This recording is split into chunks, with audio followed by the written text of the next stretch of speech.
Super feliz em poder estar falando contigo. É, a gente volta e meia se vê assim, via Facebook, via as redes É, sociais, assim, mas trocar uma ideia, né? Faz tempo que a gente não troca uma ideia. com certeza, bicho. Tem quanto tempo que você tá no sul? Olha, tem mais de 12 anos, mais de 12, 13 por aí. Mesma coisa que eu. Eu tenho 14 anos na França. É. A gente se formou mais ou menos na mesma época, né? Foi. Isso. Fale um pouco da tua história musical. Como é que você começou com a música? Conte aí pra gente. Uma história engraçada. Na verdade, minha família, todo mundo é músico, né? Músico amador ou profissional. Quase Aham, todo mundo, na verdade. Meus pais tocavam, meu pai tocava violão, certo. adorava violão clássico, mas tocava violão popular, bossa nova, blues. Aham. Gostava muito de blues, jazz. Minha mãe pianista um pouco também, amador, né? Uhum. E terminou que eu fui meio que crescendo ali. Tinha 3 violões em casa. Tem 2 dos meus irmãos que viraram músicos profissionais também, né? Um deles é o Jarba e. Leonardo Bittencourt, que também Ah, o é Leonardo, baterista. baterista, é isso. Claro. Os caras estão lá e a história foi engraçada porque meu pai viu assim, ele me viu interessado em tocar violão e tal, ele falou assim, velho, se você quiser aprender a tocar violão, tudo bem, mas tem que aprender direito. Ele morria de medo que eu que eu virasse músico de rua, né? Então ele falou, se por acaso você decidir ser músico profissional, então Fazer direito. tem que fazer direito, tem que estar sabendo. Então ele me inscreveu na escola de música da UFBA, Uhum. logo no início. Então eu sou cria da UFBA desde pequeno. Desde cedo, bem cedinho ali. E você já estudava naquela escola perto do Manuel Novaes ali, na época? Na verdade foi depois, Manuel Novaes. Hum. Manuel Novaes foi depois. Na verdade eu comecei na UFBA, eu tinha uns 9 anos. Aí eu saí, porque eu morava muito longe. Na verdade eu cresci num bairro periférico, né, no Cabula, que é muito longe de tudo, né? E eu comecei com 9 anos, fiz um ano, estudei sozinho depois e voltei. E voltei com os 12. E o Manuel Novaes, na verdade, foi em paralelo ao básico, que Hum. equivale a, não sei, o quarto, o quinto ano de estudo de violão, né? Aham, aham. É isso. E aí, e Aí aí, depois, ah, vai. e aí depois, como é que foi? Depois, então, a coisa foi se confirmando, né? Meu pai tinha razão. Então, eu entrei no Manuel Novaes em paralelo ao básico para fazer o curso técnico em música. Na verdade, eu nem sei se ainda existe aquele curso, com aquele diploma de nível técnico Hum. em música, que era, na verdade, uma maravilha. 4 anos de estudos de música com professores bons. Eu lembro que o Né? Manuel Novaes tinha toda uma estrutura, assim, com sala de música, né, sala Tinha um acústica, auditório. professores, auditório, né? Era bem, bem dedicada a isso, né? Bem. Uma parte dos professores eram professores também na UFBA, ou tinham saído dos cursos de música da UFBA ou da Católica, Aham. né? A galera muito competente. Tinha o Moacir, por exemplo, que dava aula pra gente de técnica vocal. Olha só. E hoje ele é, não sei se ainda é, mas professor da Universidade Federal, né? Dava aula de. É, É. e aí vai. E E, depois vestibular, me formando no vestibular, e aí. e aí Os, engatou, é. engatou. E quando você entrou, você já foi direto para ser aluno do Mário? Não, na verdade eu tinha sido aluno de Mário na oficina, uma sorte assim, eu era pequeno. Na época ele dava aula para os alunos de oficina. Uhum. E depois mudou, eu fui aluno de Robson, comecei a faculdade sendo aluno de Robson Barreto, grande professor também, Aham. músico, era. É um bem grisalho, né? O Robson é o bem grisalho. É, que hoje está mais. Eu acho que ele dirige a Orquestra de Violões da UFBA. Ah, tá. Tá. Ele tem um trabalho muito bonito. E depois eu fiz aula com o Mário a partir do segundo ano, eu acho. Fiz aula com o Mário e fiz a faculdade em 5 anos, para aproveitar mais, né, para ficar mais afiado. Sim, sim, sim. E como foi o teu processo de saída do Brasil? Rapaz, a ideia, quando eu me formei na UFBA, é sempre aquela coisa, quando você se forma, você fala, e agora? O que é que eu vou E fazer agora? da vida, né? Pra onde é que eu vou, né? Eu estava numa dinâmica assim, de trabalho muito forte, né? Trabalhando com o Mário, fazendo concurso, né? Porque eu estava finalista assim, dos principais concursos no Brasil. Sim, Tinha sido finalista do concurso Vila Lobos no Espírito Santo, sim, finalista do concurso da UFG de Goiás, né? sim. E, inclusive, tive 2 prêmios nesse concurso. E depois, finalista dos Jovens Solistas, fui premiado também. Toquei com a OSBA, né? Sim, eu lembro que você Você tocou com a Orquestra Sinfônica da Bahia, né? é, Ali você tinha ganho o primeiro lugar, né? Não, na verdade, não existia uma classificação. Sim. Eles deram 6 prêmios. Ah, deram 6 prêmios. 6 prêmios Sim. e os premiados eram 45 finalistas. Ah, Foi um negócio bastante enorme, gente, né? bastante gente. Era do Brasil todo, né? Porque era nacional, eu lembro daquela época, né? E não só de violonista, isso que para mim foi interessante, porque o Sim, violão é sempre meio marginalizado, né? E ali não, a gente estava concorrendo com violinista, com pianista. pianista. Eu lembro que uma pianista que ganhou foi do Rio de Janeiro, muito boa também, né? É, Acho que tinha violinista também, tinha muita gente boa, né? foi muito interessante aquele ano. Eu estava nessa dinâmica, então, chegando ali naquele ponto, eu me formo. E aí agora? Então eu tinha 2 opções. Ou eu fazia uma carreira acadêmica, continuava, né, fazendo mestrado, doutorado, seguia, né, nesse caminho. E conversando com o meu professor na época, ele me disse, velho, você tem que estar com um professor bom. Seu Seja pro- lá qual for Na época você conversou com o Mário. o Mário. Tá. Aí ele falava assim, velho, você está numa fase que você tem que estar com um professor bom, independente do caminho que você for escolher. E aí eu fui pesquisando vários professores, eu tinha pesquisado um professor no Canadá, um professor. A ideia de sair era interessante para abrir um pouco o horizonte, né? A gente faz música, se você parar para pensar, a gente faz música europeia no Brasil, né? Aham. Música de origem europeia, né? Que termina Sim, que a gente sim. tem uma música erudita também, nossa, claro, Sim. brasileira, Sim. autêntica, mas então tinha toda essa ideia, nessa busca de abrir um pouco os horizontes, e aí eu decidi sair do país, né? E saindo do país, então, nessa ideia de sair do país, eu tinha pesquisado o Canadá, tinha pesquisado os Estados Unidos, tinha pesquisado a Alemanha, tentei bolsa para a Alemanha, para a Espanha, mas sempre em função de um professor que eu tinha observado. Sempre focando no professor. Isso, É, sempre focando no professor. e o professor, o Mário, chegou a mostrar para você uma lista de professores bons, ou um grupo, assim, ou uma determinada escola, aquela ali é boa. Ele chegou a te dar um mapa, alguma coisa assim, algum norte? Ou você saiu pesquisando as pessoas que você conhecia? Como é que foi isso? Olha, partiu muito de mim. Mário é um professor que, assim, uma vez que você decide fazer uma coisa, ele te empurra para frente, sacou?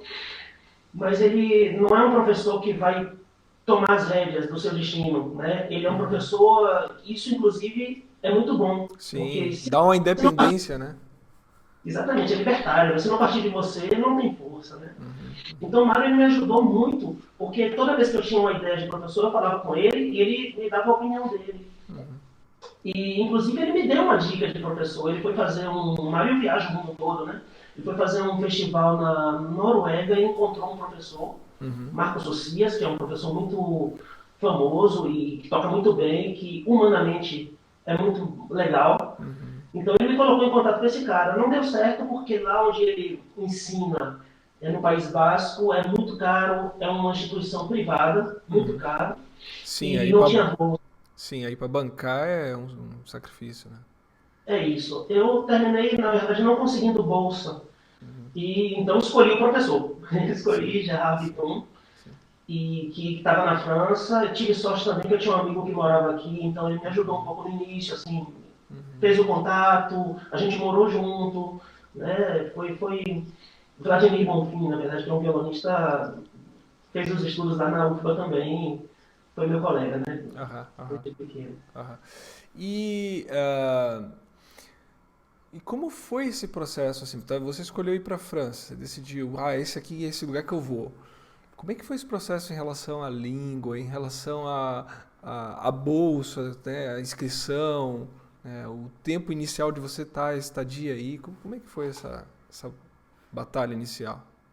Rapaz, isso é muito, na verdade, complicado. Agora eu tenho uma natureza meio esparciata, né? Tipo, eu decidi que ia no ano seguinte. Então, um ano antes, eu comecei a estudar francês. Comecei a estudar francês, curso particular. Na verdade, eu não tinha dinheiro, assim, eu era muito humilde, né, na época. E eu lembro que eu não tinha recurso e eu ia bater na porta das pessoas assim e falar, você é professor de francês? Aí a menina virou para mim, sou. Eu falei, então, eu sou professor de violão, você quer aprender violão? Eu falei, escambo. E É estudei isso muito assim. aí. Eu lembro que eu fiz muito escambo também, é isso aí. Então a língua foi isso, mais ou menos, e eu lembro que com um Mas ano, chegou a achar alguém que queria aprender violão e te trocou? Disse, não? duas pessoas. Eu fiz primeiro aula com uma professora que ensinava ali no Núcleo de Estudos Canadenses, na UNEB, que era perto de onde eu morava, no Aham, Cabula. aham. E a gente trocava, ela me dava aula de francês, a gente conversava e tudo, e me dava aula. E com outra professora também, uma outra professora que ensinou na UFBA. Depois eu peguei matéria na UFBA optativa, francês, era que era francês técnico, uma coisa assim, né? Instrumental, francês Instrumental. instrumental. Aham.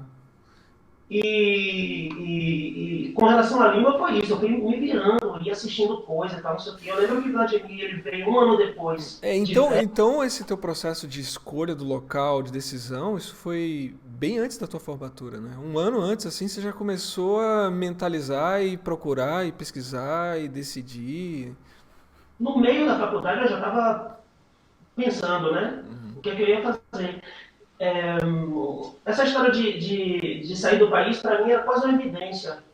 Né? Um professor da gente, Mário, ele sempre falava sobre o que a gente fazia, como era feito fora. Ele fez os estudos dele na Alemanha, e ele Aham. é latino-americano, né? Ele é Sim. da Costa Rica.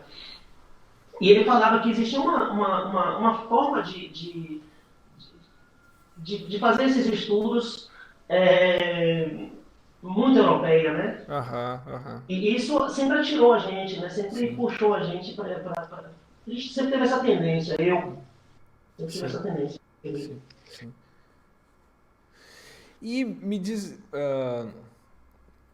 como é que eu, embora eu tenha lido a tua biografia, você passou num concurso aí na França, né? Como é que quais são as suas principais atuações aí atualmente? Olha, minha principal atividade na França profissional é ensino, né? E eu acho que mesmo os grandes, sabe esses músicos que têm carreira internacional, todos estão sempre associados a uma instituição. Porque é muito difícil você viver e ter uma estabilidade econômica em qualquer parte do mundo hoje, eu acho, só com a carreira de concertista, né? Uhum, Então, uhum. minha atividade principal, é o que me sustenta, na verdade, é o ensino de música no conservatório. Sim, sim. Agora, o ensino de música no conservatório, ele permite o desenvolvimento de pesquisa pessoal, né? Uhum, Por exemplo, eu tenho 20 horas de aula, uhum, né? Agora que eu passei no concurso, eu vou passar para 16 uhum. por semana. E esse tempo restante, aí você pode se dedicar à preparação de aula, mas também à pesquisa, à preparação de concerto e tudo. Então, você, paralelamente à atividade principal, que é essa de ensino no conservatório, você pode levar uma carreira de músico, né, de concertista, dá para fazer direitinho. Claro. E ela te dá esse teu trabalho, ele te dá condições de você viver bem aí na França? Então, o salário mínimo na França, ele é bem consequente, né? Então, é um salário que, para você ter uma ideia, o salário mínimo na França hoje é de mais ou menos 1.200 euros, né? Você consegue viver, se você não viver em Paris, se você Sim. viver numa cidade menos cara, você consegue viver na França com uns 900 euros, né? E sobra dinheiro. Sim. O que eu ganho, na verdade, o que um professor de música ganha, na verdade, como ele é funcionário público, não é um salário mínimo. E vai crescendo com o Sim. passar dos anos, né? Com a Sim, sim. evolução da carreira. Sim. Então, um professor de música na França, num conservatório, ele ganha no início da carreira dele mais ou menos uns 1.800 euros. Uhum. Né? E mais vai avançando, você tem uma vida, na verdade, que é muito digna. Não é Certo, bacana. você E não é o, rico, você é sim, digno. o professor de conservatório de música, você sente que ele é valorizado pela sociedade? Ele é valorizado tanto financeiramente, mas tanto em termos de prestígio, assim? Você sente que ele tem uma valorização, assim? Na carreira musical, eu acho que é a profissão que tem mais prestígio, né? um professor, inclusive, é o que abre muitas portas, né? Quando você, quando você tem esse pedigree, eu sou professor do conservatório de tal cidade, então o conservatório aqui são, para você ser professor de conservatório, você tem que ter todos os diplomas e Um uma know-how, trajetória. né? Tem que ter um Exatamente. know-how, tem que ter um. Né? E é, é uma profissão que é prestigiosa, mesmo que na França, agora, se a gente parar para pensar, na França todas as profissões elas são muito importantes, né? A gente vê uma igualdade, é um país assim com um lastro, na verdade com um DNA socialista muito importante. Já teve presidente socialista duas vezes, ou mais de duas vezes, né? Teve a Revolução, teve A na história Europa, recente. a Europa inteira tem essa pegada, né, de que tem uma certa, todas as profissões têm uma certa valorização. Eu entrevistei aqui o Túlio, que mora em Portugal. Ele comentou isso, né, que desde o garçom você sente um sentimento de autorrespeito das pessoas, independente da profissão que elas têm, né? Isso. Agora, na profissão de músico, o professor de conservatório, ele tem realmente aquele, como é que se Um diz, as pessoas, status, isso, tem um status um mais status prestigioso. mais prestígio. É como um professor de música de uma universidade federal aqui, digamos, né? É, Por aí, né? embora aqui no Brasil, muitas vezes as pessoas não sabem muito bem o que é. Se você fala, eu sou professor de violão na universidade, Sim, uma vez eu falei isso para alguém, a pessoa falou, e tem, mas poxa, eu não sabia que eu precisava ir para a faculdade para aprender a tocar violão. sim, Né? sim. Então, essa consciência termina você tendo uma consciência diferente por parte da população, porque quase todo mundo faz música. É gratuito, né? Sim, O ensino de sim. música é público, então quase todo mundo faz música. Então a pessoa ela tem ideia, se você diz assim, eu sou professor de música, aí a pessoa tem ideia do que você é. Não é aquela coisa assim, tipo, o professor de música toca violão assim, né? Sim, que toca violão, aprendeu em um mês e já está dando aula, é professor de música. Entendi. Você tocou num ponto bem interessante porque é a mesma coisa, né? Eu me formei em composição quando alguém me pergunta, né? Você é formado em que? Eu sou formado em composição, né? Fala, composição e regência. Aí, como assim, velho? Formado em música, né? Aí você sente um abismo, né, no diálogo imenso, né? Aqui no Isso. Brasil eu sinto um abismo no diálogo imenso e de tantos anos sentindo esse abismo no diálogo, quando alguém me pergunta o que você faz, você é formado, eu sou professor. Eu já digo aqui no Brasil, eu Ah, sou já professor. existe. Já digo logo, sou professor, já curto a conversa, né? É interessante isso, mas na verdade é uma coisa que a gente pode corrigir, né? Porque é só ignorância, né? Exatamente. Porque as pessoas não conhecem É, essa faceta do que é ser músico, né? exatamente. E me diz como é que você foi. Tá, você já estava com meta de ir para França, estudou teu inglês, teu francês, chegou com a língua mais ou menos preparada, pelo menos já estava conversando, né, conseguindo dialogar, que você falou agora que. Como é que foi você se enturmar na França com as pessoas? Como é que foi essa receptividade do francês aí? Olha, o francês é um povo muito receptivo, né? Receptivo, eles têm problemas de imigração. E pelo que eu entendi, na verdade, o sul-americano não é um problema para eles. O problema de imigração se diz excesso de imigração. É porque, na verdade, não é nem excesso, porque a França é um dos países que acolhe menos imigrantes, né? Aham, aham. Na Europa. Uhum. Mas, como eles têm um sistema social muito generoso, eles podem acolher até um ponto. Eu entendo, assim, mais ou menos o que. Eles têm muito medo, na verdade, que a imigração. Por exemplo, vou te dar um exemplo. Aham. Se tiver um imigrante aqui na rua, esse cara tem direito à saúde gratuita, tem direito, os filhos dele têm direito a estudo, mesmo se ele não tiver, se ele não tiver legalizado, entendeu? Uhum, uhum, E tudo isso custa uma fortuna, né? Então a França tem as portas abertas, mas não tanto. uhum, uhum.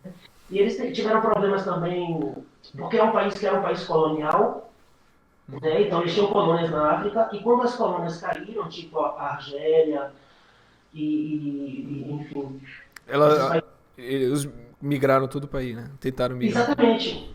Então eles têm uma disputa, na verdade, uma parte da população pensa que está numa disputa de espaço E, na verdade, é com essa população do norte da África.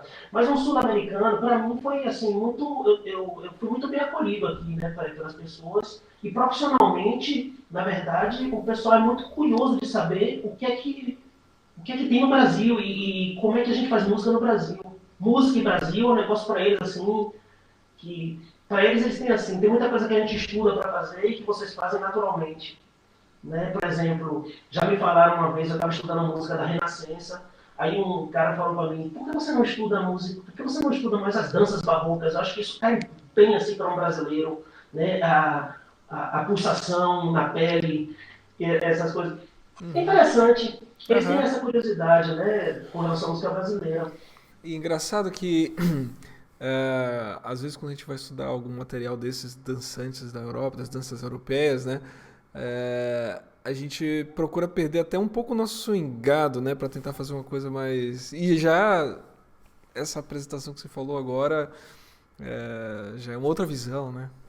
Eu entendi isso com o Mário Ulloa, né? Ele tocando música barroca é um negócio vivo, né? Não é aquela música que a gente teve que matar para ressuscitar, né? Uhum. Aquela quase metronômica, né? Aquele barroco quase Isso, metronômico, né? isso, exatamente. Detalhe um pouco mais. Como é que é a tua rotina? Então, minha rotina é assim, ó. Eu dou aula para um público muito largo, vasto, que vai de criança de 7 anos até adulto, e sem limite de idade. Agora, eu tenho pouco adulto no conservatório, adulto, pessoas idosas, por exemplo, eu quase não tenho no conservatório, porque existe a prioridade às crianças. Né? Eles têm essa coisa da prioridade às crianças.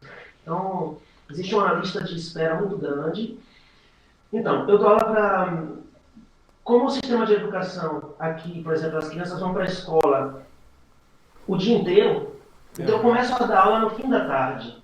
E eu tenho alunos, assim, às vezes no início da tarde e durante a tarde, mas são alunos de especialização. O pessoal que já está se profissionalizando em música mesmo, né? E fora isso, são as Isso crianças. dentro do conservatório tem tanto as pessoas que estão ali como se fosse um curso livre, mas ao mesmo tempo pessoas que estão querendo se profissionalizar, ou seja, ganham um certificado de conservatório de música. Sim, E... sim. Porque a missão do conservatório, na verdade, é total. É do início como a última, né? Os cursos livres e depois a profissionalização, né? Uhum, Inclusive vai até longe, né? Vai até uhum, uhum. o diploma dos estudos musicais. Então minha rotina é essa. Eu começo a trabalhar, na verdade, no conservatório de tarde, no fim da tarde. E amanhã, durante a manhã, eu estudo violão. Preparo o concerto, preparo as Aham, aulas. claro, Eu continuo estudando muito violão, né? sim. Então todas as tardes você tem ocupado com aulas e de manhã você tem um horário do violão. Isso. Na França tem um sistema que é um sistema de férias, eles trabalham 5 ou 6 semanas Aham, e folgam duas. Eles têm 2 semanas de férias a cada 5 ou 6 semanas de aula. aham. Porque como os meninos têm aula, as crianças têm aula de manhã até no fim da tarde, todos os dias, é muito cansativo, né? Então eles dão sempre 2 semanas de folga. Hum, Então eu tenho 2 semanas, tive 2 semanas agora em outubro, agora eu vou ter 2 semanas para o Natal, tem duas aham. semanas em fevereiro, 2 semanas em abril, e depois são 2 meses de férias do verão, né? Então eles têm muitas férias, e na verdade eu, enquanto professor, tenho também essas férias, o que me permite também desenvolver uma carreira, tocar Claro, bastante, tocar uma carreira de concertista, né? Uma carreira de se apresentar e até preparar aulas também, né? preparar e desenvolver projetos, por exemplo. Agora eu estou desenvolvendo um projeto que eu espero que vai dar certo, mas tem tudo para dar certo, para levar, na verdade, a minha classe para Salvador, fazer um intercâmbio com a UFBA e Olha trazer só. também é, Mário, eu queria trazer Mário para dar aula aqui, com Zé Maurício para reger o Claro. Arangues, por exemplo. Estamos fazendo aí, fazendo também convênios. Eu estou desenvolvendo isso com o José Maurício Brandão, que é nosso diretor lá na UFBA, Claro. e o diretor do Conservatório de Narbona, Gil Guia. E a gente está tentando fazer um convênio, assinar um convênio para enviar alunos para especialização lá e receber também aqui, enfim, fazer esse intercâmbio. Que bacana. Isso leva tempo, né? Isso leva tempo. Sim, sim. Preparar o O, projeto, o diálogo, criar um vínculo entre essas duas entidades, né? E quando os músicos? Como é que foi a questão da relação com eles, se enturmar com os músicos, interagir com eles? É, tinha muitos músicos imigrantes também, de outros lugares, de outros países, ou a maioria das pessoas que você estava interagindo eram músicos franceses? Eles abriam espaço para o mercado de trabalho, de apresentação e etc. para você? Como é que é? Então, existiu, primeiro, vou começar pelo fim, né? Tinha imigrantes, mas poucos. Inclusive, para você seguir essa carreira dentro do conservatório, você tem que ter começado pequeno aqui, na verdade, né? Aham. Então, eu encontrei aqui argentinos, encontrei chilenos, encontrei alguns músicos estrangeiros, um alemão, mas não muito. Agora que você me perguntou, eu estou pensando aqui, não tiveram tantos. Aham. E o que abriu minhas portas, assim, com relação a encontrar muita gente, foi que no primeiro ano que eu dei aula, Aham. que eu tive aula, na verdade, com o meu professor, ele me convidou para ser o assistente dele. E isso me abriu um bocado de porta, né? Então, eu trabalhava num conservatório prestigioso, com um professor muito prestigioso, e eu era assistente dele. Isso abriu Sim. muita porta. Então, Eu imagino. e uma coisa que eu me dei conta, assim, logo de cara, é que a gente foi muito bem formado no Brasil, na verdade. Quando a gente fica com aquela imagem, né, um músico europeu, deve ser um. só tem monstro e tal, não sei o quê. Tem Sim, muito sim. monstro, mas a gente é bom, na verdade. Eu estava percebendo que é sólido o que a gente fez, né? O trabalho que a gente fez é sólido. Sim, isso você se refere à à classe de violão ou em geral? Porque assim, existem algumas tradições aqui no Brasil muito fortes. Por exemplo, o violão é uma tradição forte aqui no Brasil, né? Hum. Agora, cordas, por exemplo, é mais regionalizado, né? Algumas regiões do Brasil trabalham bem cordas, por exemplo, a universidade na Paraíba a gente tem uma escola de cordas bem forte, em que os paraibanos já vão para fora e sentem mais ou menos essa mesma interação com os músicos. É, ou você percebe isso em outros campos, assim, outros contatos com outros músicos de piano, etc. Ou você sente que é mais na classe do violão? Na verdade, a classe de violão, com certeza, inclusive os concursos, os resultados dos concursos estão aí, né? Aham, Você aham. entrevistou, eu acho que você entrevistou João Carlos, Victor. O Sim, cara ganhou, João Carlos, João Paulo Figueroa, é incrível. entrevistei. Matheus, Matheus, eu tô agendado para entrevistar. Então tem muitos violonistas brasileiros, assim, da nossa escola de música lá pelo Brasil aí, e trabalho. Henrique, eu vou entrevistar também. E com boas posições aí fora, né? com certeza. Mas uma vez eu me dei conta que não é só o violão, na verdade. Por exemplo, estava conversando com uma pianista recentemente, e ela me disse que a referência dela, uma pianista excelente, ela me dizendo que a referência dela era Nelson Freire, Eu sou Freire. né? E eu mostrei Ricardo Castro, aí ela ficou assim, Sim. esse é o grande piano. Ela falou para mim assim, eu achei muito bonito a forma que ela falou, esse é o grande piano. Aham. Então, eu acho que, eu não sei, assim, o violão com certeza, é, composição também é muito renomado. Já ouvi alguém falar composição no Brasil que não se faz só. Que a gente tem aquela ideia, né? Que o europeu não conhece muito.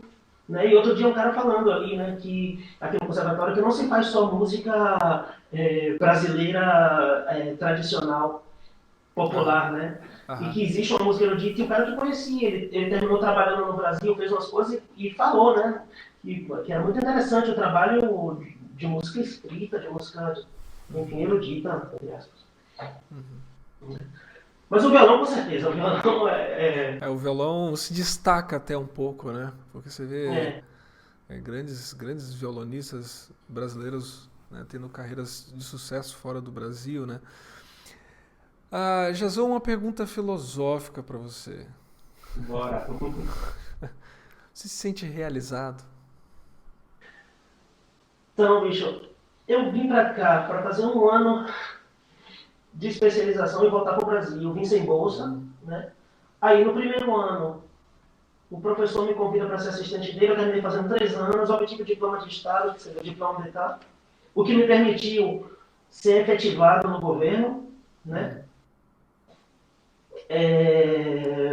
Depois da minha naturalização, depois Oi? agora teve esse diploma agora que é o máximo, eu obtive o diploma de, na verdade é um título de professor, professor de ensino artístico, que é professor de ensino artístico, que eu cheguei no fim, na verdade, de uma carreira, não no fim, na verdade, isso me abre muitas portas, ou seja, para te dizer que superou minhas expectativas, na verdade, né? Sim. Então, eu me sinto muito realizado musicalmente, agora estou podendo muito mais liberdade, inclusive para fazer esse tipo de projeto de intercâmbio com o Brasil, para mim sempre foi um sonho, né? Juntar as duas pontas, né? Sim, sim, sim. Eu me sinto muito realizado, com certeza. Que bacana. É bom ouvir isso. Bom ouvir isso de um amigo, de um músico.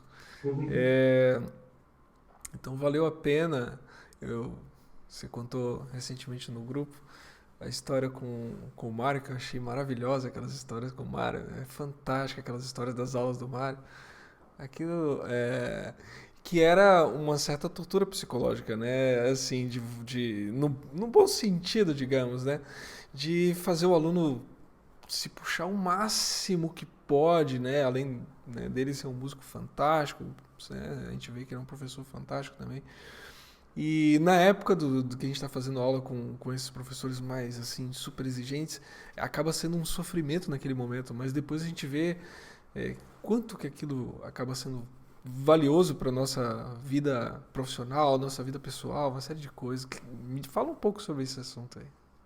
Mas a relação que a gente tem com o professor da gente, inclusive quando é um professor assim, desse tipo, né, que é muito fácil o professor dizer tá tudo bem, tá ótimo, né, e você gostar dele, né? Uhum. Mas o que os pais da gente fazem com a gente, né? Eles estão botando a gente de castigo, dizendo o que não tá bem. Então é um sofrimento a infância também, a gente não lembra. Depois a gente cresce e fica assim feliz, né? Dizendo, meu pai.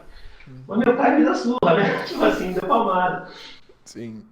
A relação que eu tenho com o Mário hoje, assim, no meu coração mesmo, né? É uma relação assim, Mário é o tipo de cara que, assim, eu sempre falo para os meus amigos, né? Existem meus pais, meus irmãos, né? Os amigos mais próximos, existe Mário, que está naquele nível, assim, se meu pai falasse comigo ou minha mãe me der uma bronca, eu vou ouvir, né? E se Mário me der uma bronca, eu vou ouvir também. É tipo, esse tipo de relação que, assim, se um dia ele me fizer uma malcriação, Sim. eu não vou ficar com raiva dele, sabe? Mário é muito longe de, fazer de machucar alguém, né? É uma pessoa muito Sim. doce, né? Sim, sim, ele é muito doce. Mas é isso. E bacana, e essa coisa que você falou, né, me fez pensar bastante porque é, é como se ele criou acabou facilitando criar essa relação, porque, como você disse, né, o pai quer o melhor para o filho e às vezes sabe que o melhor às vezes é dar um castigo, às vezes é dar uma bronca, às vezes não ser permissivo em relação a algumas coisas, né? E às vezes quando a gente tem uma relação com o professor que é assim, que tá ali, às vezes cumprindo o ponto dele, né, e assinando, ou sendo gente boa com você, a gente pode se criar essa relação de amizade, mas a relação que você tem de uma certa exigência, porque você quer ver o melhor daquele aluno, né, acaba sendo uma relação de paternidade também, né? Que, Paternidade, mas de compromisso, sobretudo, eu aham, acho, né? Mário sempre me pareceu muito compromissado com o que ele está construindo ali, né? Com o compromisso que ele tem com o aluno dele é tipo assim, eu não vou deixar esse cara pensar que ele está no caminho certo se ele não tiver. Então ele sempre assim muito claro com você, tipo dizendo para você, velho, se você quiser fazer isso, o objetivo é esse aqui, a exigência e a excelência é essa aqui.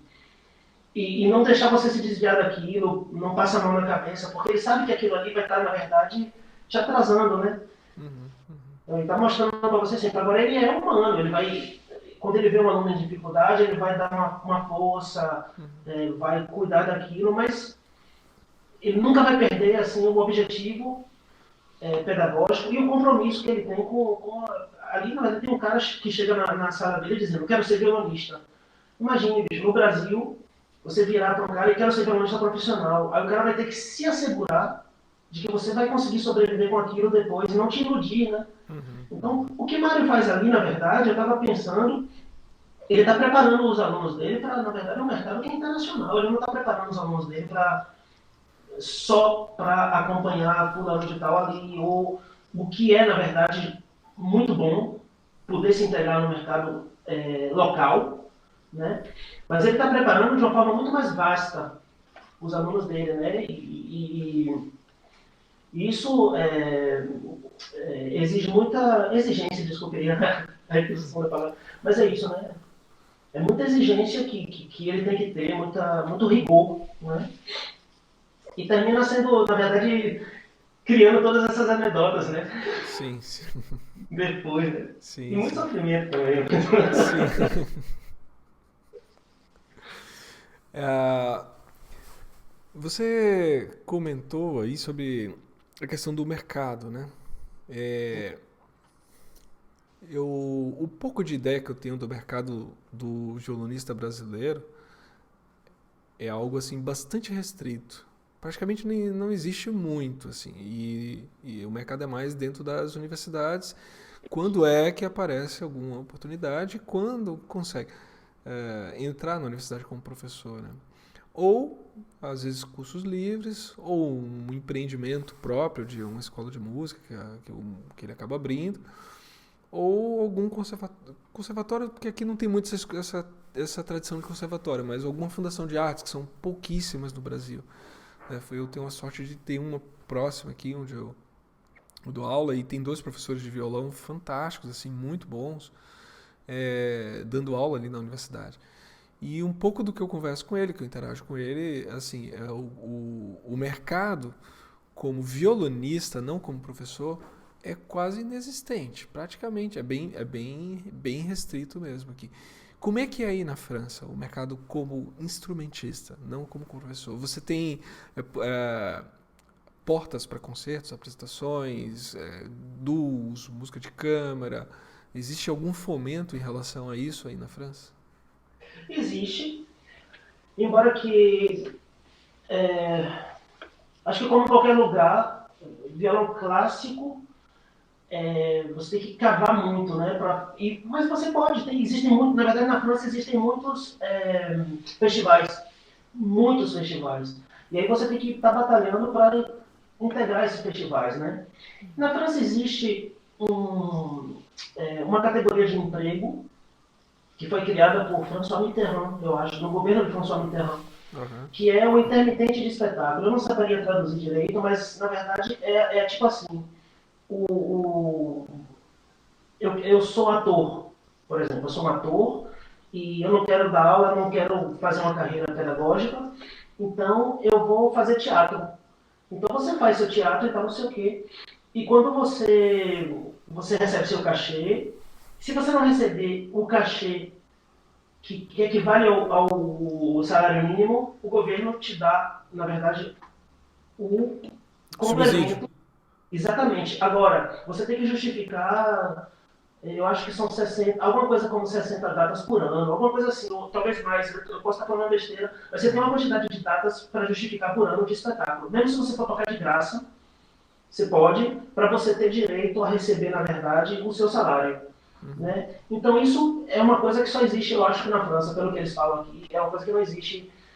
Então você pode ser só músico, só violonista, né? Agora é uma vida assim, você tem que justificar essas datas e tem que correr atrás. Eu conheço pessoas que fazem isso e conheço algumas que não fazem mais porque eles dizem assim, velho, é uma dor de cabeça você tá correndo atrás disso o tempo inteiro e você tem que fechar o ano, você tem que declarar tudo no fim do ano, né? E tá faltando tantas datas e você terminar fazendo qualquer coisa para poder declarar uma data, né? Sim, sim, sim. É meio complicado, mas se você tiver uma carreira, como no caso, eu não gosto nem de chamar a minha carreira de carreira, porque na verdade não é uma carreira de projeção e nem de intensidade tão forte, mas se você tiver uma carreira mais modesta, ou seja, eu toco uma vez por mês ou uma vez por mês. Meu ideal seria tocar 2 vezes por mês. Né? Sim.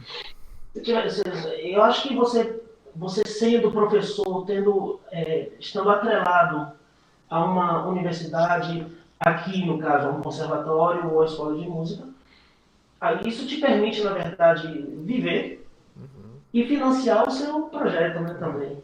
É mais ou menos assim. Quando a gente faz um concerto aqui, mesmo se for um concerto só, você ganha um cachê, mas a metade do seu cachê você paga, na verdade, porque tudo é declarado. Então você paga ao governo em forma de imposto e conta para sua aposentadoria, conta para tudo que você usa como imposto na França. Né? Sim. Você acha que você teria chegado em termos de estabilidade de vida como violonista e professor se você não tivesse saído do Brasil e ficasse aqui no Brasil? Ah, interessante. Difícil dizer, bicho. Muito difícil. Claro, bastante hipotético, assim, mas. Mas eu acho que eu teria, assim, eu teria lutado. Eu teria lutado para continuar. Eu acho que a única chance que a gente tem como professor de violão clássico ou como violonista clássico no Brasil é estar ligado à universidade, né, ao meio universitário. Eu teria lutado, eu acho que se eu tivesse ficado no Brasil, eu teria feito isso, né? Teria feito mais. Tentado entrar como professor de alguma universidade. Exatamente, exatamente. Teria feito mestrado, doutorado, feito concurso para as vagas. Teve uma época que a universidade estava em expansão e eu até pensei. Só que olha o que aconteceu comigo, Josemi. Eu, vindo para a França, eu terminei fazendo esses diplomas daqui. Ah. O meu diploma do Brasil não é válido aqui, não é válido para o conservatório, porque existe essa diferença de sistema de ensino instrumental, né? E o meu diploma daqui não é válido no Brasil. Agora que eles estão tentando fazer, a França sempre foi muito à parte, né? Agora que eles estão tentando fazer, na verdade, convênios para harmonizar os diplomas e ter equivalências. Mas, por exemplo, se eu decidir hoje ir para o Brasil, eu teria que... Estudar tudo de novo.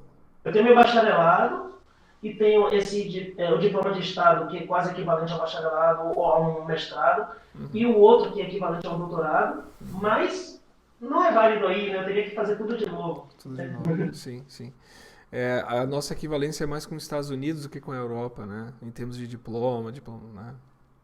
Com outros países também, mas com certeza Estados Unidos, mas com outros países que têm um sistema de ensino instrumental acadêmico.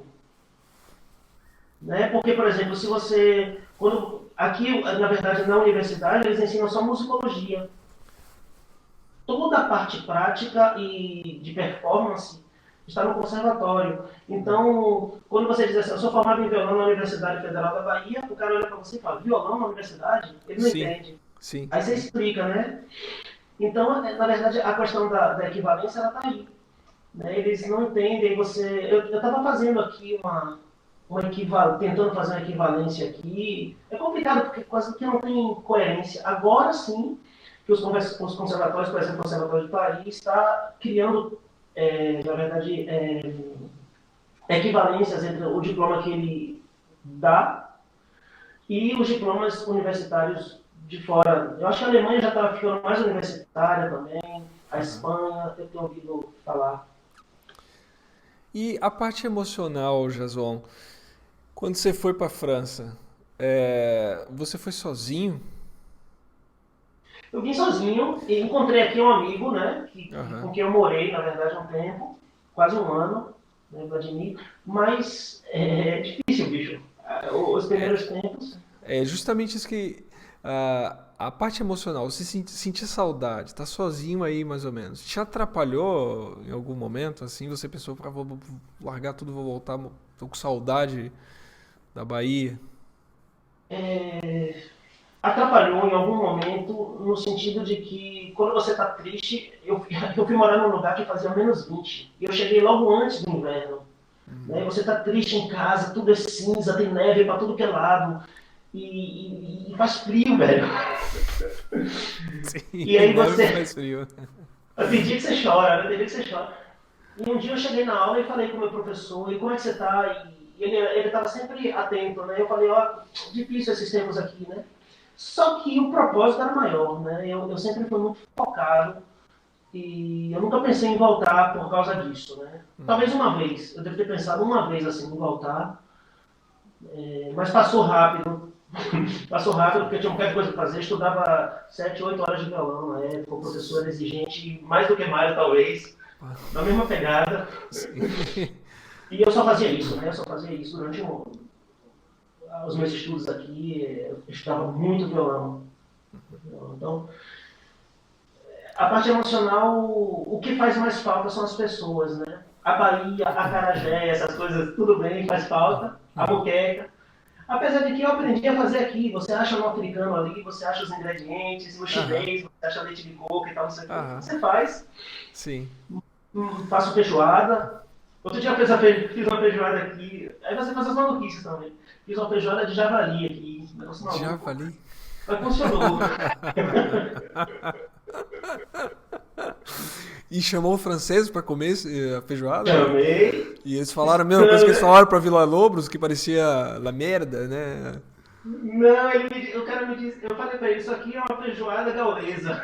Aí o cara deu risada. Tem aquela história, né, que Vila Lobos fez uma feijoada pros franceses e eles disseram que parecia, né, parecia Assim, fezes, né? eu E ouvi eles, falar aí dessa Vila história. Lobos brigou com os caras, né, no meio da feijoada, Bruno. O francês tem um humor diferente, né? Ele vai É, falar, às vezes eles falam umas coisas que se você for levar muito a sério, você vai brigar com o cara. é. Então ele tem que estar entendendo, né? Mas eu acho que É seria um humor, horrível. é um humor mais debochado, mais escrachado, assim. É meio cru às vezes e também. Só que às vezes o cara faz humor com você e ele fica sério, então você não entende. Aí você não entende se ele está sendo sarcástico, se ele está sendo cínico, ou se Sim. ele está fazendo humor. Aí é melhor não levar a sério, é melhor É, levar na brincadeira, senão você vai brigar com todo mundo aqui. aquela revista que teve o atentado, esqueci o nome dela, Charlie. eles retratam bem, né, esse humor francês, né? Esse tipo de humor É, francês, assim, debochado, escrachado, sarcástico, assim, né, aquela coisa. eles têm uma tradição de palavra livre, né? De você poder falar de tudo. Né? Inclusive, eu até fico assim, às vezes quando eu vejo as charges de Charlie Hebdo, eu olho assim e falo, pô, né, isso aqui tá no limite da falta de respeito, né? Ou seja, Com a religião. pesadão, assim, né? Às vezes é pesado. Mas para eles, assim, que seja falta de respeito ou não, isso é problema meu que eu estou interpretando, Aham, mas existe a liberdade da palavra. E eles têm o direito eles se acham assim, o direito de falar de tudo, sim. né? No humor. E a questão cultural, Jason, a gente já comentou um pouco aí sobre como é que foi a adaptação cultural, não só de clima, com as pessoas, com trejeitos, alimentação, a cultura aí. Como é que você sentiu aí essa relação tua? Algum choque cultural, alguma questão assim? Eu acho que até hoje, todo dia, um pouquinho, né? É. Quando a pessoa te fala uma coisa e que você pensa duas vezes para tentar entender o que é que ela está falando, baseado em que tipo de código ela está te falando que ela está te falando, Uhum, aí você já está tendo que se adaptar, né? Você se adapta todo dia. E uhum, vice-versa. Quando você fala uma coisa, quer ver uma coisa? Uma vez eu tinha uma namorada e eu falei para ela, uhum, eu gosto muito de você. Je t'aime beaucoup. uhum, E ela levou a mal, porque na verdade essa fórmula, je t'aime beaucoup, você não usa para uma namorada, numa situação amorosa. Você uhum, usa para um amigo. E para uma mulher, para uma namorada, você diz Je t'aime très fort. Eu te amo muito forte. Né? Ou Je t'aime d'amour. Ou seja, uma simples coisa do cotidiano, eu falo para minha namorada Je t'aime beaucoup. E ela uhum. levou a mal. Né? É uma pessoa que me conhece. Sim, sim. Então, todo dia aqui, Tem antes de uma falar adap... com alguém, Todo dia tem uma adaptação cultural, né? todo dia, né? Mas eu me adaptei bastante, porque na verdade eu acho que você tem que não estar se levando a sério o tempo inteiro, né? Tá entendendo a situação e se adaptando, né? A única questão é que, e nisso eu acho que a França é legal, é que quando você é imigrante, você se adapta, claro, o tempo inteiro, mas a pessoa que está te recebendo, ela se adapta também. E isso a gente tem que entender, que na verdade o processo de imigração tem dois sentidos, né? Tem a adaptação Claro, do imigrante e tem a claro, adaptação daquele que está recebendo. claro. E na França eu não sei se eu tive muita sorte assim com as pessoas que eu encontrei. As pessoas se adaptam também, elas tentam não levar a mal também. Claro. Bacana esse teu comentário, porque toda relação, ela não é uma via só, né? Sempre tem uma adaptação mútua ali, né?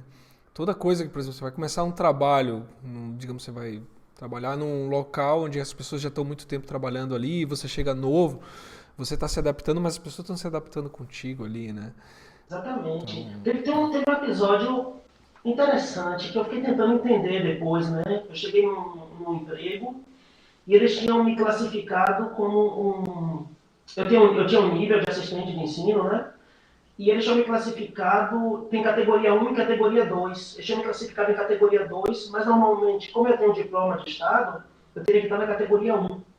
Aí o diretor, na reunião, falou, tem que resolver o problema de fulano de tal, o problema de Jason, que está na categoria 2. E aí uma menina se levantou e falou, não, mas tem que ter o diploma para estar na categoria um. Ou seja, de antemão, eles falam na lata, assim, né? isso, de antemão, para ela, eu não tinha o diploma, né? E aí o diretor falou, não, mas ele tem o diploma. Não, mas tem que fazer o concurso. Não, mas você não está entendendo, ele tem o diploma. Não, mas tem que ser francês. Não, mas ele é francês. Ou seja, ela não queria.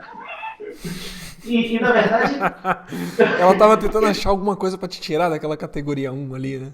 eu fiquei tentando entender, né, a onda. E depois eu fui. Eu nem sei se vale às vezes para tentar entender, porque às vezes você tem processos da adaptação do imigrante, tem preconceito, tem muita coisa na jogada, né?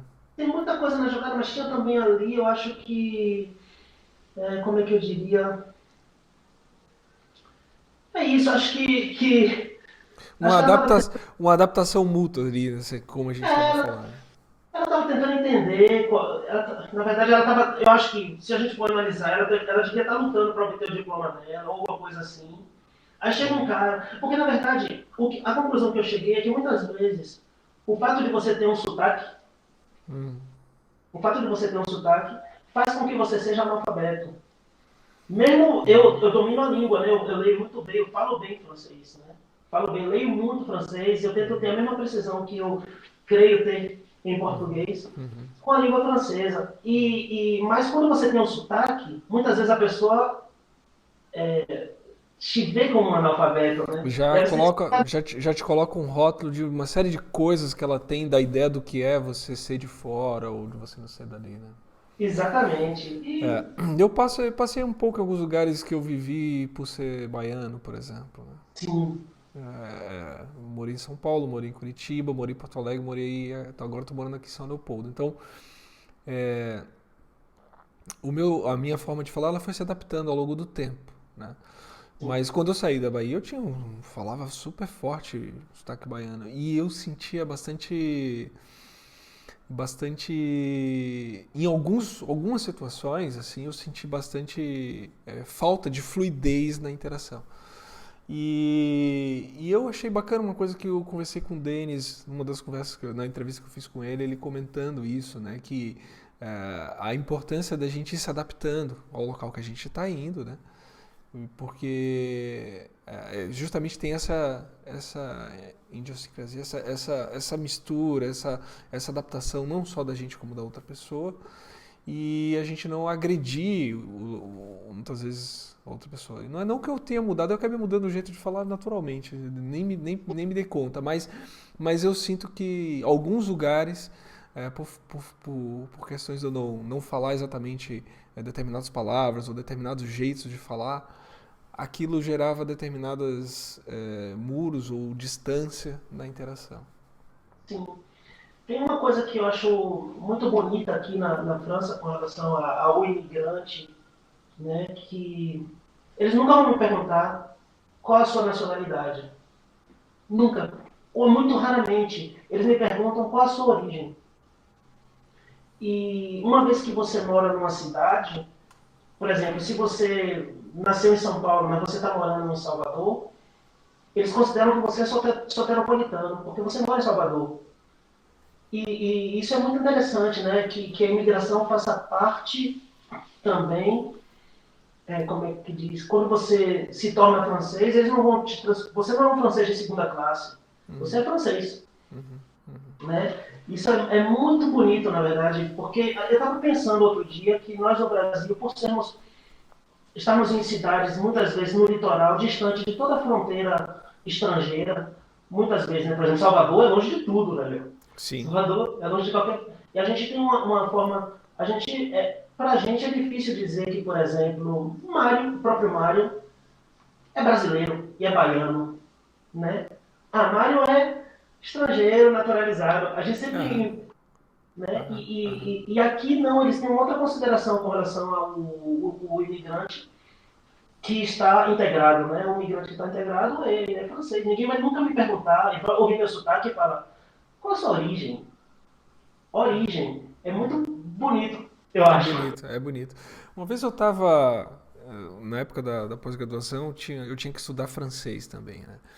E não cheguei a falar nada, eu tive que estudar para fazer minha proficiência, conseguir ler alguma coisa ali dos artigos. Hoje eu não lembro de nada. Mas eu tive aula com um francês que morava em Porto Alegre, que eu achei muito bonito, ele falando sobre essa questão. Ele tocava muito na questão da palavra e da língua, e aí uma coisa que ele dizia do português que ele gostava muito, que era o tocar, tocar música, né?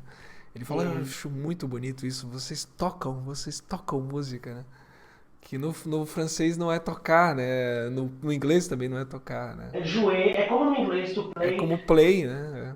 é, jouer, e eles usam isso para brincar, para jogar um jogo, É. ou para interpretar também no teatro. Eles usam a Aham, mesma palavra, é. jouer.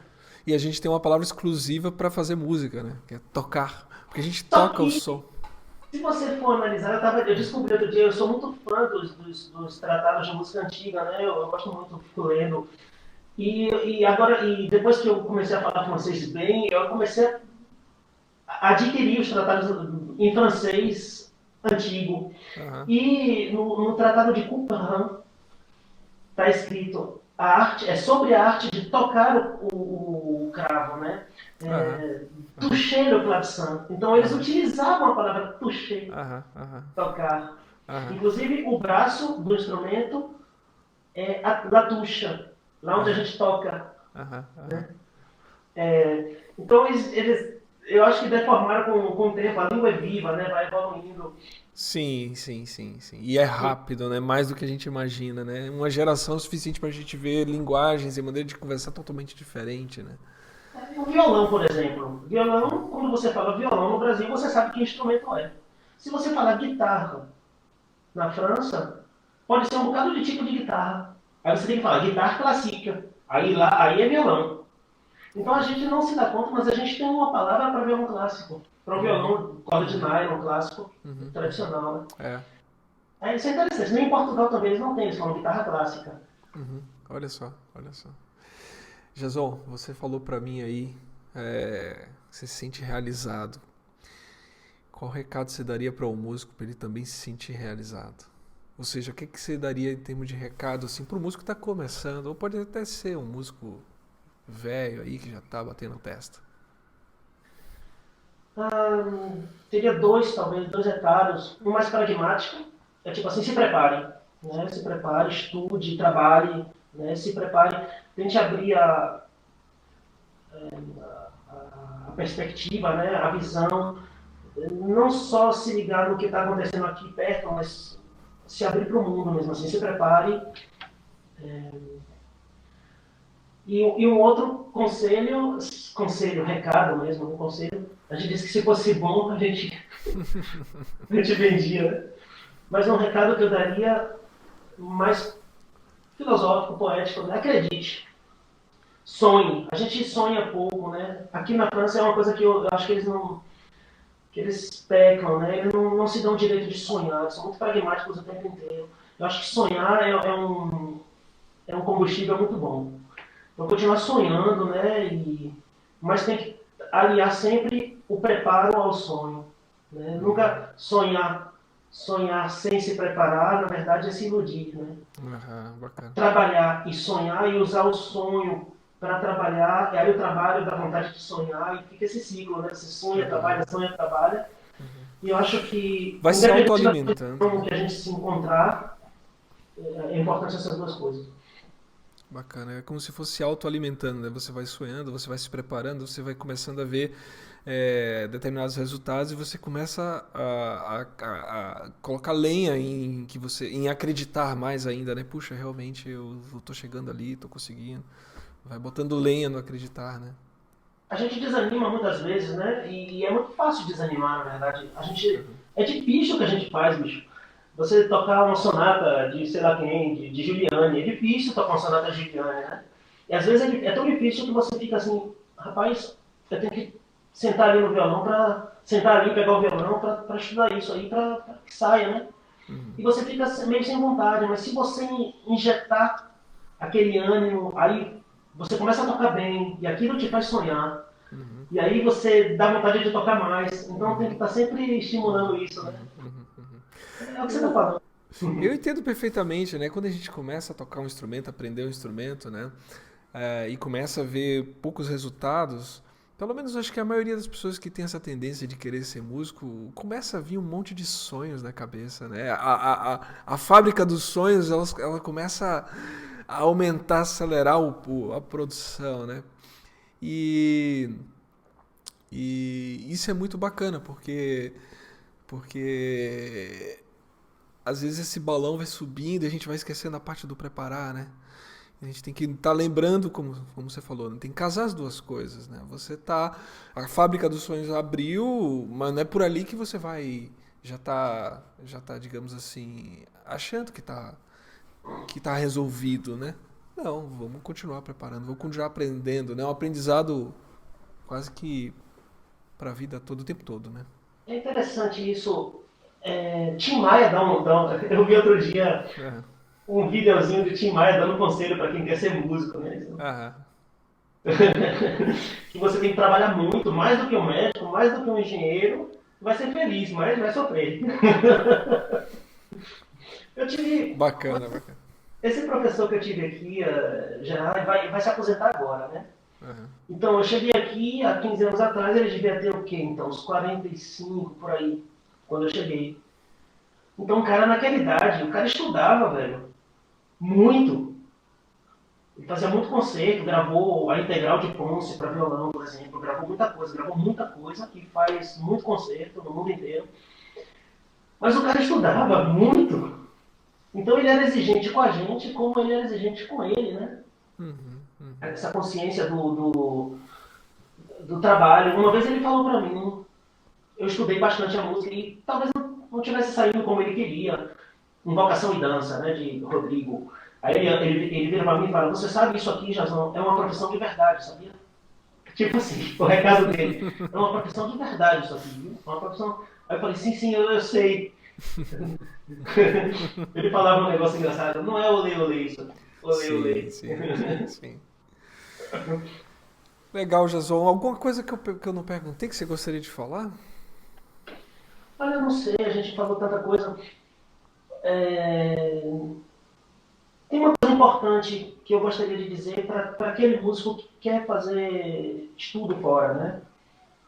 Eu acho muito importante tentar uma bolsa. Isso realmente é um recado que eu penso que seja muito pertinente. Você ir para fora do Brasil sem bolsa, com a moeda desvalorizada que a gente tem. Quando eu vim para cá, estava assim, ó, era o euro, eram R$ 2. Né? E já foi difícil. Foi difícil. Eu vendi minhas coisas, vendi carro, vendi qualquer coisa. Sim, sim. Né? Se você poder estudar, na verdade, quando a gente vem sonhando em estudar e tudo, a gente tem que estar fazendo isso em boas condições. Né? E se você puder estudar tranquilo, sabendo que você vai conseguir pagar suas contas, se agasalhar, né? Inclusive na Europa são países frios, é, enfim, ter condições de comer bem, estar se alimentando direito, né? Tudo é muito caro na Europa. Então, assim, um conselho, eu acho que é um recado importante, né? E muita gente sonha, e eu acho que tem que correr atrás, mas tem bolsas. Eu vim numa aventura louca, que terminou dando certo, porque eu dei sorte, e isso a gente tem que admitir também, né? Eu tive muita sorte, E Joselino. tem que se aventurar, né? Porque senão não provoca essa, digamos, sorte que você está falando, né? Tem Se que dar, preparar, se aventurar. tem uma porcentagem tem que se preparar, uma porcentagem é, do da aventura, né? Tem uma parcela de aventura ali que você tem que se arriscar, senão, né? Com certeza. Quando eu vim, eu tentei realmente muitas bolsas. Tentei, inclusive a bolsa que eu tentei para ir para a Alemanha, eu disputei com o Henrique e ele que obteve. Eu fiquei sem bolsa. Sim. Mas Eu vou ainda bem, né? entrevistar o Henrique, eu vou entrevistar ele. Henrique teve uma trajetória muito bonita também, vale a pena. Interessante.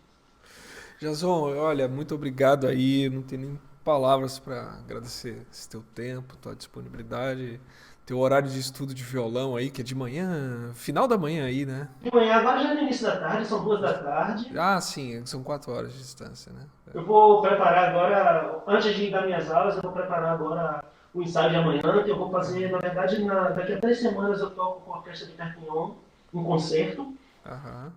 que foi escrito para mim. Olha aí, 2 concertos, na verdade, olha aí. pelos professores do Conservatório de Narbona. Que bacana. Então eu vou preparar o ensaio de amanhã que tem que estar tocando direito. Isso aí, manda brasa. Jason, brigadíssimo. Um abração Um abraço e também. vamos nos falando.